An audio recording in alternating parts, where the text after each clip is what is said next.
Dallas Willard, filósofo cristão, escreveu um belíssimo livro intitulado A Grande Omissão.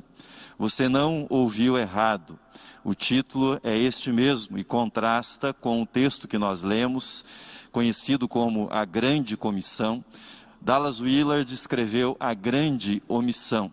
E a tese do seu livro é que os cristãos até têm obedecido ao ID de Jesus, mas têm sido negligentes. Os cristãos, em sua missão, têm negligenciado o mandamento de fazer discípulos.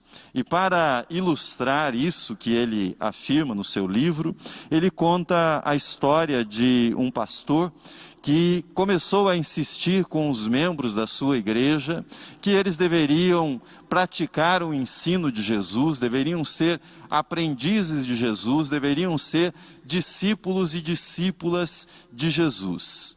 E diante da insistência desse pastor, certa senhora o procurou e fez a seguinte declaração para o pastor daquela igreja: eu quero apenas ser membro desta igreja, não quero ser discípula, pois eu gosto da minha vida do jeito que é.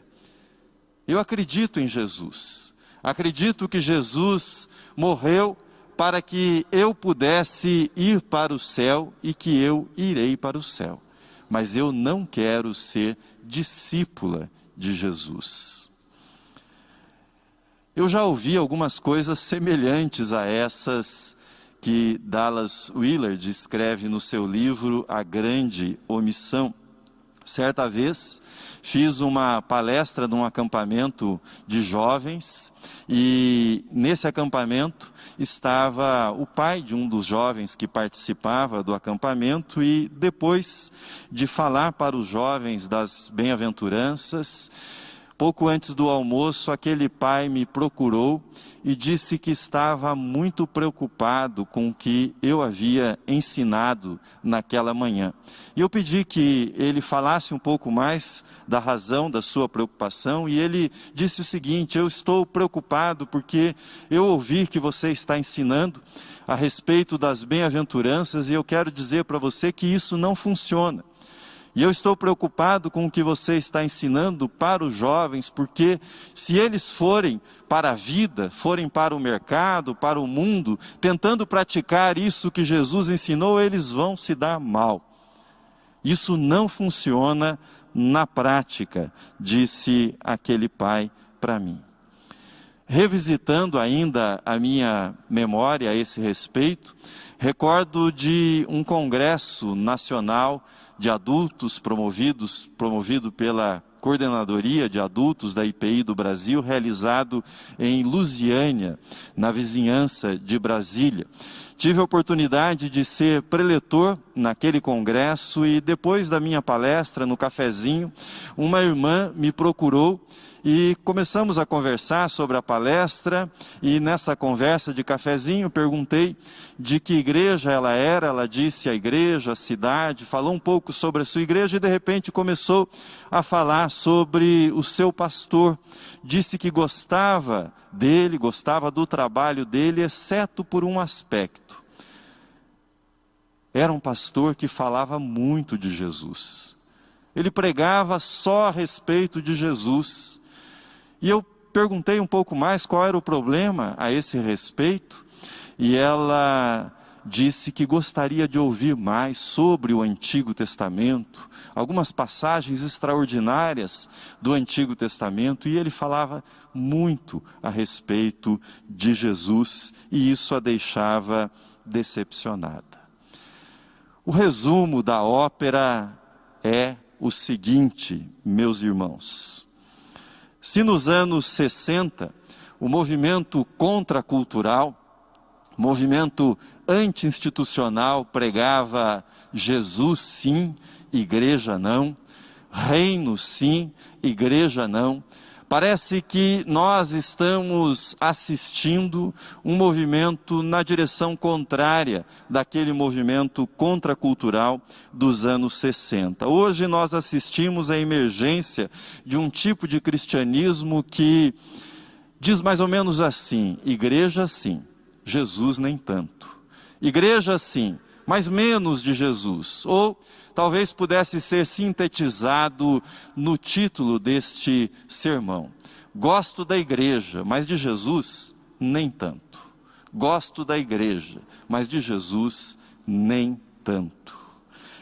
A centralidade do discipulado precisa ser recuperada urgentemente. Nós precisamos entender de uma vez por todas que Jesus veio para fazer discípulos.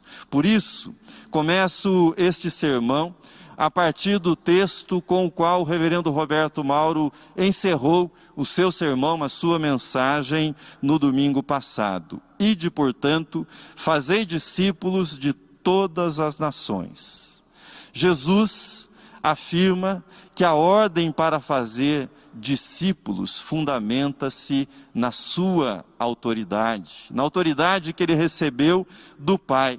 Jesus ensina que os discípulos devem ser feitos em todas as nações, que o discipulado consiste em praticar todas as coisas que ele ensinou, e Jesus promete estar ao meu lado, estar ao seu lado, na tarefa de fazer discípulos e também no desafio de ser discípulo e discípula de Jesus durante todos os dias da nossa vida. Portanto, o ponto de partida para o discipulado é a autoridade de Jesus. Ele diz: toda autoridade me foi dada no céu e na terra. A autoridade de Jesus foi revelando-se gradativamente no seu ministério. Você deve lembrar-se, por exemplo, quando as pessoas ouviam Jesus ensinando, elas diziam: ele ensina como quem tem autoridade. Quando Jesus perdoava pecados, eles se perguntavam: quem é este que perdoa pecados? Quando Jesus fez cessar a tempestade, os seus discípulos ficaram perplexos e disseram: quem é este que até os ventos o obedecem? Jesus não fez segredo de que a autoridade que ele exercia, que a autoridade que ele manifestava na terra, ele havia recebido essa autoridade do Pai. E o ápice da revelação da sua autoridade se deu na cruz e na ressurreição. Assim Jesus diz a respeito da cruz: o Pai me ama porque eu dou a minha vida para a reassumir. Ninguém a tira de mim, pelo contrário, eu espontaneamente a dou. Tenho autoridade para a entregar e também para reavê-la. Este mandato recebi de meu Pai. João capítulo 10, versículos 17 e 18. O discipulado, debaixo da autoridade de Cristo, é a convicção que o universo, que o mundo possui um soberano, que esse universo está debaixo da autoridade, do governo deste soberano, que é Cristo Jesus. E quando nós proclamamos a morte e ressurreição de Jesus, quando conclamamos as pessoas que creiam em Jesus, nós não estamos apenas levando as pessoas para uma religião, mas nós estamos ajudando e contribuindo e propagando a mensagem que faz com que o universo esteja submetido à pessoa de Jesus, que a ordem seja estabelecida, a verdadeira ordem e o verdadeiro governo sejam estabelecidos nesse universo que se rebelou contra a vontade de Deus. É isso que Paulo proclama na sua carta aos Efésios, quando ele diz que depois de ter ressuscitado, Cristo foi elevado à direita do Pai, assentou-se nos lugares celestiais. E vejam o que Paulo escreve: acima de todo principado, potestade, poder e domínio, e de todo nome que se possa referir. E Deus pôs todas as coisas debaixo dos pés de Jesus, e o pôs para ser o cabeça sobre todas as coisas, e o deu à igreja. Para ser o cabeça sobre todas as coisas, e o deu à igreja. Quando Jesus afirma: o Pai me deu autoridade no céu e na terra, não se trata apenas de autoridade sobre a igreja, não se trata apenas de autoridade sobre aqueles que são cristãos, mas sobre toda a criação, sobre todo o universo. Sobre todo o universo, Cristo reina, exerce a sua autoridade. Em segundo lugar, o alvo do discipulado é ensinar tudo o que Jesus ensinou. Diz o texto que nós lemos: batizando-os em nome do Pai e do Filho e do Espírito Santo, ensinando-os a guardar todas as coisas que vos tenho ordenado. Quanto mais profunda for a sua compreensão da autoridade de Jesus, maior será o seu entusiasmo, maior será a sua convicção em observar, em guardar, em praticar aquilo que Jesus ensinou. Se você entender que Jesus é o Senhor sobre todas as coisas, você buscará saber o que Ele quer para a sua vida em cada área. Você levará a sério aquilo que Jesus ensina, porque você confiará que o ensino de Jesus é o melhor para a sua vida. Entretanto, se você julgar que a autoridade de Jesus diz respeito apenas àquilo que ocorre entre as 10h45 e meio-dia, no horário em que você participa deste culto ou de outro culto, pouco interesse haverá em saber aquilo que Jesus ensina a respeito dos relacionamentos, aquilo que Jesus ensina a respeito da vida, aquilo que Jesus ensina a respeito do trabalho, a respeito do dinheiro, a respeito do perdão. Pouco interesse haverá sobre o lado prático do ensino de Jesus para a sua vida. Quando a igreja se empenha em ensinar tudo aquilo que Jesus ensinou, ela faz discípulos, ela faz seguidores de Jesus. Quando a igreja pratica o ide e fazei discípulos, ela faz com que as pessoas observem aquilo que Jesus ensinou.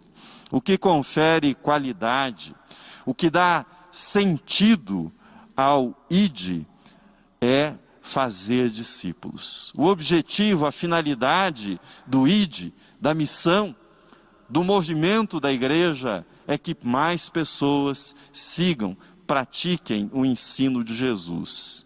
Não basta ir e fazer turismo religioso, não basta ir e fazer mais pessoas religiosas, é preciso ir e inserir as pessoas na vida trinitária, por meio do batismo, em nome do Pai, do Filho e do Espírito Santo. E o movimento de amor que existe na vida trinitária passa a existir na vida daqueles que foram inseridos na vida trinitária por meio do batismo. É preciso ir e ensinar todas as coisas que Jesus nos ensinou.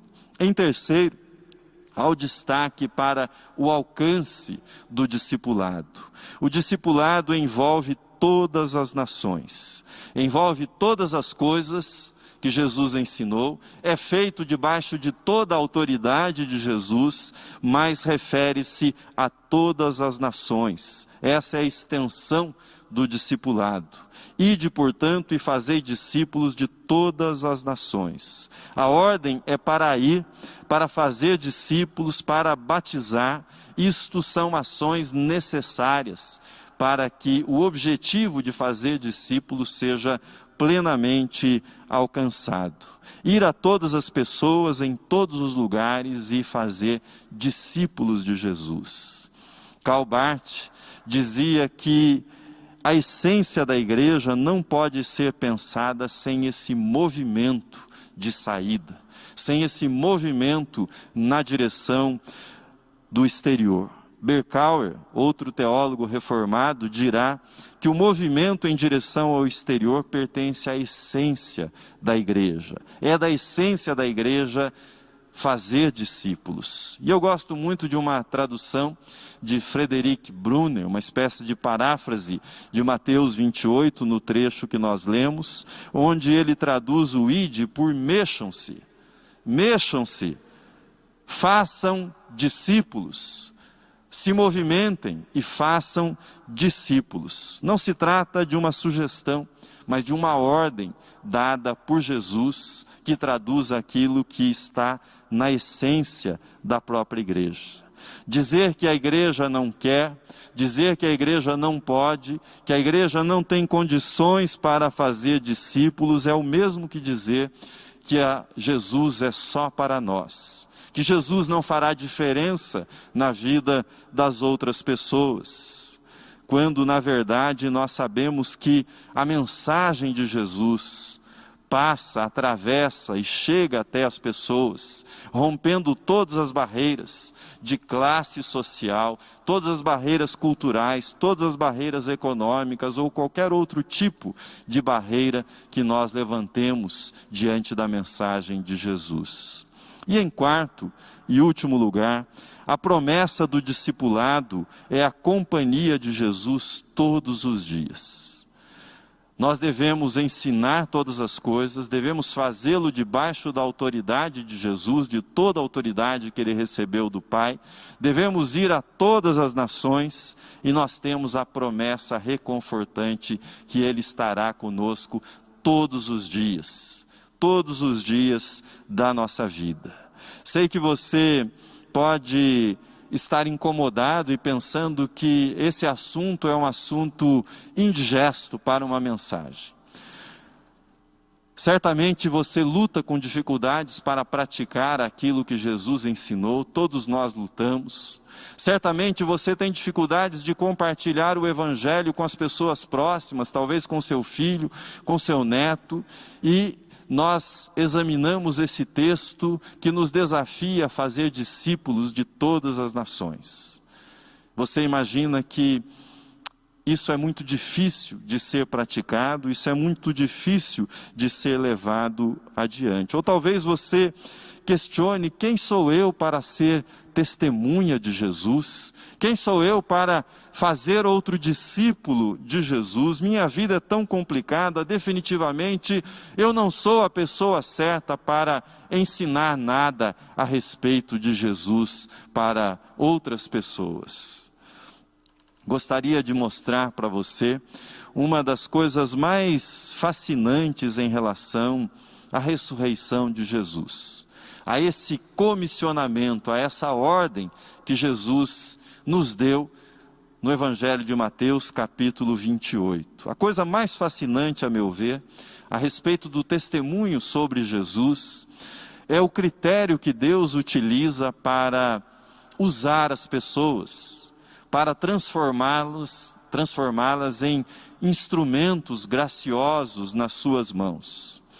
Mateus 28, de 11 a 15, nos conta que os sacerdotes tramaram desacreditar a mensagem da ressurreição e subornaram algumas pessoas para que dissessem que o corpo de Jesus havia sido roubado do túmulo, havia sido roubado da sepultura. Ora, o que eu e você faríamos diante de um boato desse? Se nós tivéssemos que estabelecer uma estratégia para enfrentar essa mentira que os sacerdotes estavam difundindo a respeito da ressurreição de Jesus, o que é que nós faríamos? Certamente, pensando em termos humanos, nós escolheríamos pessoas de autoridade. Pessoas que tivessem na sociedade daquela época uma credibilidade no seu testemunho. Nós escolheríamos dentre os seguidores de Jesus, José de Arimateia, quem sabe, que era um homem de posses, que era membro do Sinédrio, Nicodemos, que também era respeitado entre os seus pares, mas Jesus apareceu para uma mulher, para mulheres, em especial para uma mulher chamada Maria Madalena, da qual, diz o Evangelho, ele expelira 7 demônios. E essa mulher teve o privilégio, a responsabilidade de ser ela a mensageira da ressurreição de Jesus, inclusive para os apóstolos. Com isso, Deus nos mostra a respeito de ser e fazer discípulos.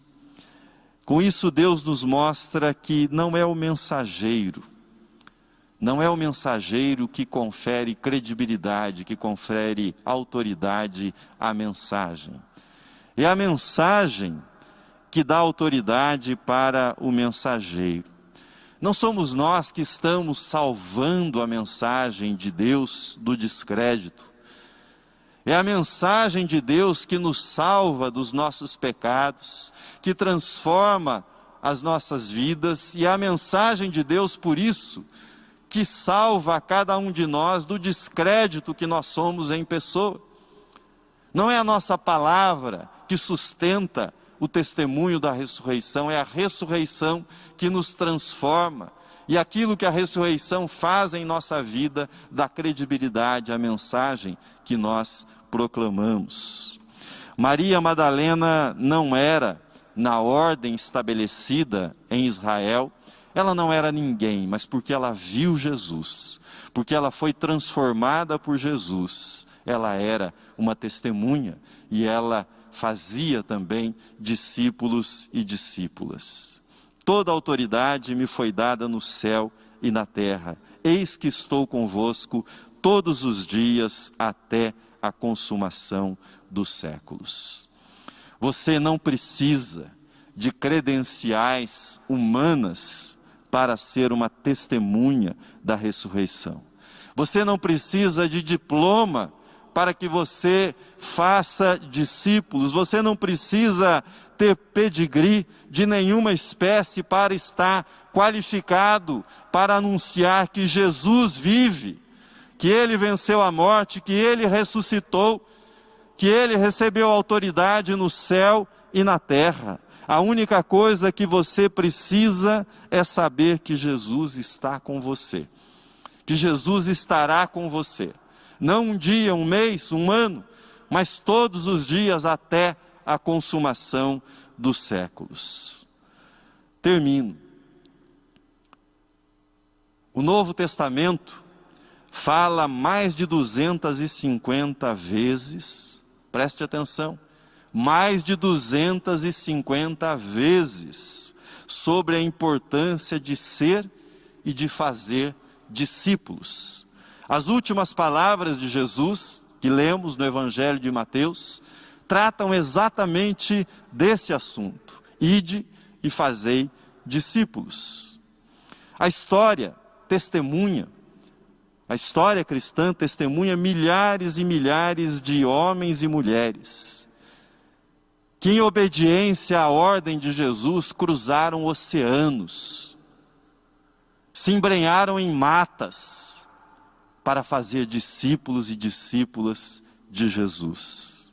A história conta de homens e mulheres que se colocaram ao lado da justiça, porque testemunhavam que eram discípulas e discípulos de Jesus. E muitos deles pagaram com a própria vida por esse testemunho de discipulado. Porém, se você não foi chamado por Deus para cruzar oceanos, para embrenhar-se em matas, em florestas, para atravessar fronteiras ou para liderar passeatas em nome da justiça, em favor dos fracos, como tantos fizeram e fazem na história cristã, não significa que você esteja isento do chamado para fazer discípulos em todos os lugares. Ide, portanto, e fazei discípulos. Como? Como eu posso ir e fazer discípulos? Vá até o seu vizinho e diga: Jesus vive. Vá até o seu amigo e diga: Jesus vive. Vá até o seu filho e diga: Jesus vive. Vá e faça discípulos e discípulas para a glória e louvor de Deus. Amém.